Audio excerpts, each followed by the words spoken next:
study hobbits. We're not sure what she was doing in New Zealand. But when she came to Vims, we thought we had best compete well, so we sent her to Norfolk to learn the frustrations of dealing with federal agencies.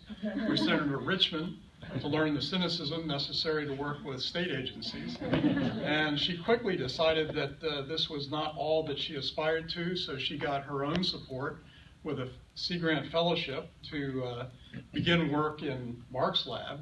And that was apparently not sufficient. So she also then got a Knaus Fellowship in the middle of that and has gone to Washington, where she currently is.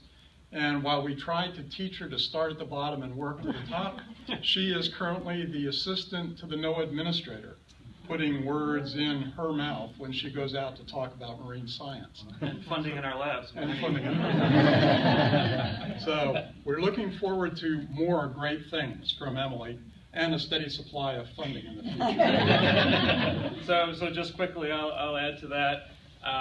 So Emily came to work with Carl, and I first met her. Every year we take our new students over to our lab on the Eastern Shore for an orientation cruise, and so I met her within a week of her being at Vims and got to know her there. And talking with her at dinner, the more we talked and the more I heard about her interests, I said, oh my goodness, why didn't I know about her? This is not that I wanted to steal her from Carl, but this is what a wonderful student and totally in line with my interests, and we really should work together. And so how delighted was I a year later when you walked into my office, I think after 503 one day, and said, I'd really like to use your model to work where else in the Lynn Haven, but this system where one of my first systems I worked in when I came to Vims, and I had this data set and always wanted to apply my model there and never had a chance, and you gave us the opportunity to do that. You did a terrific job. It was great. Co-advising is a wonderful thing, but gosh, it's hard to please two masters. And your real day job and funding was with Carl, and you were always willing to come to our meetings and help us in the field. You did some of those awful overnights, I think, in York River State Park, and always willing to do that. And your focus on the policy and management side brought such a different perspective to our lab meetings. It was great.